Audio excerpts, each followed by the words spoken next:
right. That was fun, getting to deal with a different piece of scripture than is normally discussed. So that's awesome. All right. Well, our final caller for today, I believe, is Angela from Brazil. Is that correct? Yes. Hello, John. This is Otangelo from Brazil. You're correct. Oh, Otangelo. And I'm guessing you go by the he, him pronouns? Yes, correct. Okay. Hi, Otangelo. How you doing? I'm fine, thanks. And you, John? Doing okay there, Otangelo. So you want to talk about the crucifixion? Yes, first of all, I would like to thank you because I know you for pretty some time. We had already some conversations in the past, and your constant militancy for the claim that Jesus is not a historical figure was one of the motivations which I had to put my usual investigations on intelligent design and creationism on side, and to investigate what evidence that we have in regards of the historicity of Jesus. Okay. And that has given rise to a 900 pages book, which is called Confirming Joshua, and the second book in regards of the Shroud of Turin. The name is From Forensics to Faith, the Shroud of Turin's history and authenticity under scrutiny. And so are you submitting those to be peer reviewed? Are you going to submit those for peer review? No, what I've done is investigating the peer-reviewed papers in regards of the different claims and also in regards of the Shroud of Turin. And there are many recent peer-reviewed papers out there which question the radiocarbon dating C14 from 1988. And today we have quite solid evidence that this test back then was flawed for several reasons, which I don't think we have enough time maybe to get into the details. But what I think is the most compelling and interesting thing about the shroud is the image formation, which we know it wasn't made by pigments, it isn't a painting, it wasn't made by a chemical process, and the image layer is very thin. It is at 20 to 30 microns. I get that you've got a real hard spot for the Shroud of Turin. I'm not really interested in that today. Could we just shift to talking about the crucifixion and what evidence you have that it historically happened? That's precisely why I am mentioning the Shroud of Turin, because in my understanding, it is the empirical link to the Gospels and confirms the historicity of Christ's crucifixion and resurrection, precisely because the shroud isn't a forgery from the 14th century, but we have very powerful scientific historical evidence that it is actually the burial cloth of Jesus. No, the Shroud of Turin, excuse me, the Shroud of Turin is not a legitimate like historical artifact. So, I mean, you're not going to get any kind of love from me on that particular topic. That also wouldn't actually confirm his method of death. I mean, you could easily say that he was beaten or that somebody just drove nails and everything into his legs and wrists and everything like that and produced something, or beat him severely or something. There's plenty of other ways in which, even if that was real, that doesn't include crucifixion. What I'm trying to figure out is what evidence do we have that Jesus was actually crucified as a matter of history? So you said you had 900 pages in a book. Is there like a section in that book where you cover that? Yes, I have about 200 pages in volume 2 just writing about the shroud. And yes, the shroud is the evidence which is still being largely dismissed, as you are doing right now. But hey, there is a $1 million prize out there to anyone which is able to falsify the shroud in the sense that to reproduce the image and all the signs on the shroud. Are you providing $1 million? No, that is provided by a filmmaker. His name is David Rolfe. You can Google it. He has just actualized that price in the United States. You can find out about it. You can Google. And hey, if you can show how the image was forged by a forger, then you'll get the $1 million. So if you think I do believe that they've already demonstrated that, like in that it's easily reproducible as a work of art. So, I mean, I feel like this is a lot like a flat earther coming to me and being like, if you could prove the earth is a sphere, I'll give you $1 million.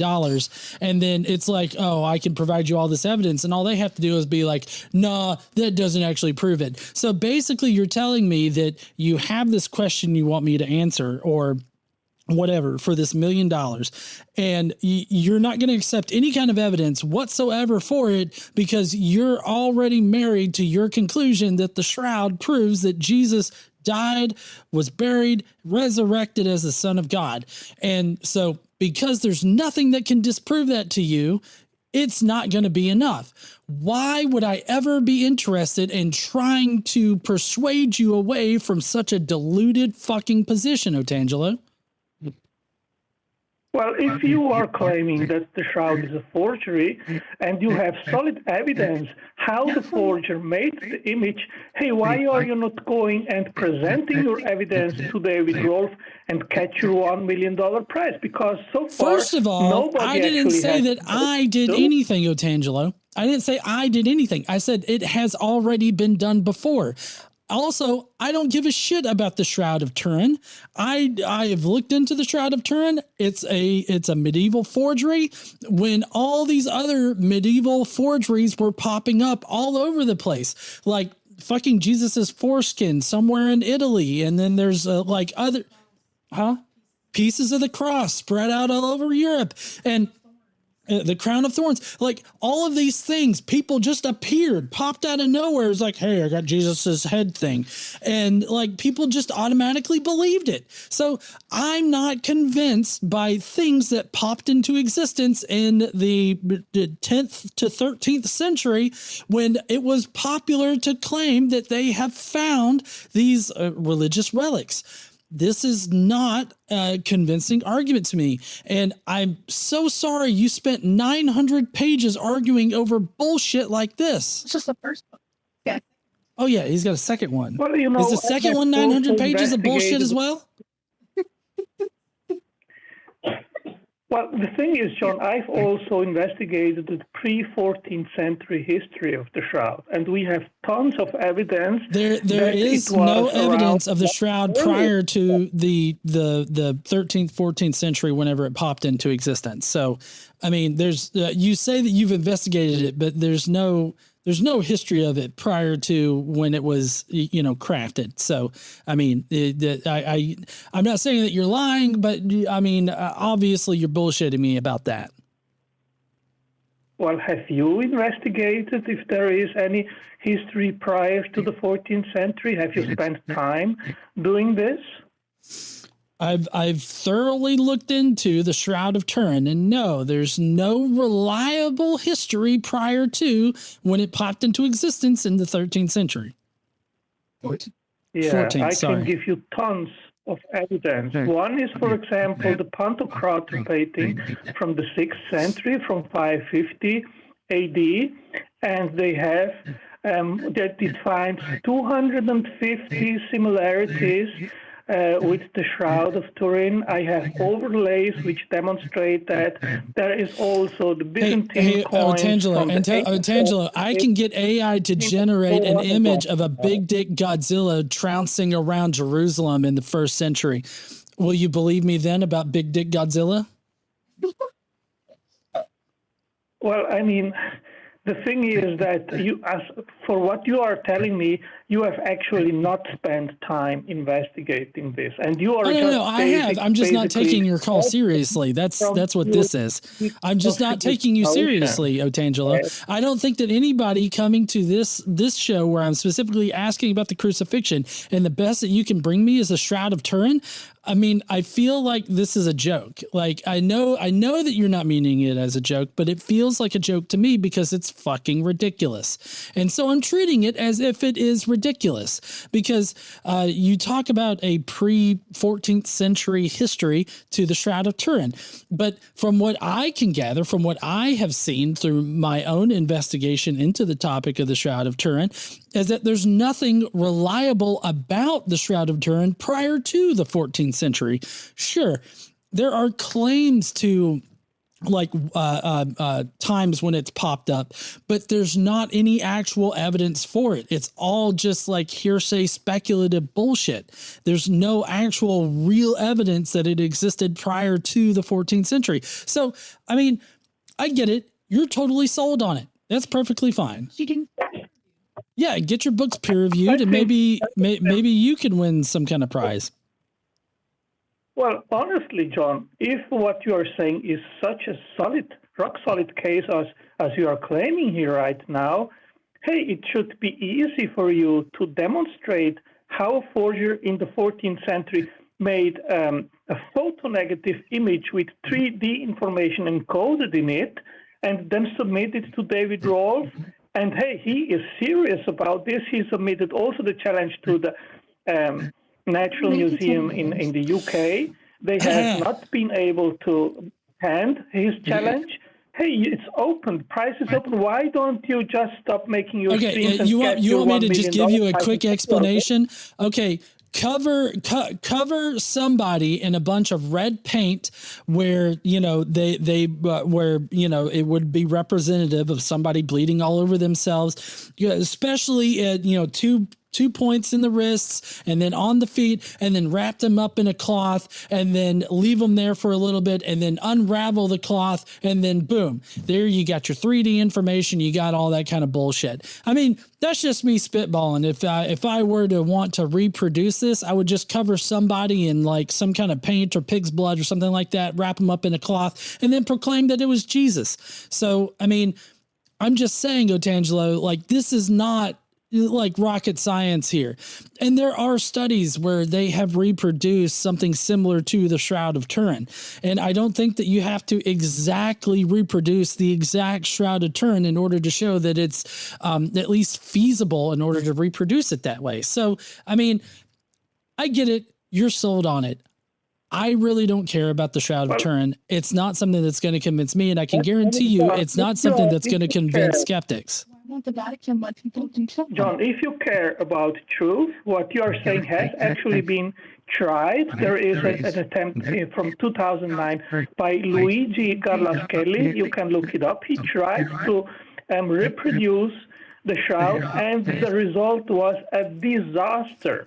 He didn't come even close, and rather than to achieve his attempt and goal to reproduce the shroud, what he showed was that there is no way that by the methods that he used, which he thinks that forgery used in the Middle Age, that, I mean, the result was just ridiculous. So what you are saying here simply doesn't work. And again, you need to have photo-negative information.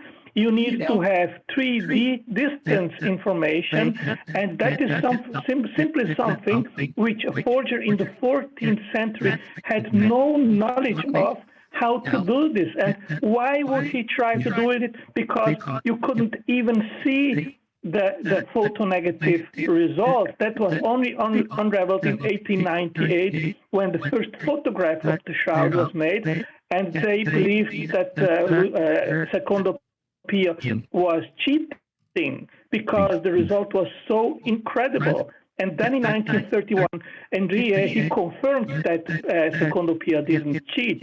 So, my friend, you are living in a fantasy world. We have powerful evidence through the shroud that the crucifixion happened, that the resurrection happened, Jesus is Lord, you are self-delusional, and you are deluding the crowd which listens to your streams. I am sorry for you. Okay. I mean, I don't know why you feel sorry for me. I mean, I'm pretty well off right now. So, I mean, feel however you want to, Otangelo. I mean, I don't feel like I'm deluding anybody. John, Oh, this eternal consequences? Eternal consequences for not sucking a dead Jew's dick? Is that what it is? It's eternal consequences for not doing that, for not believing because there's shitty fucking evidence. Okay. Otangelo, goodbye. There is evidence. I'm sorry. I'm not sorry. Anyways, that was interesting.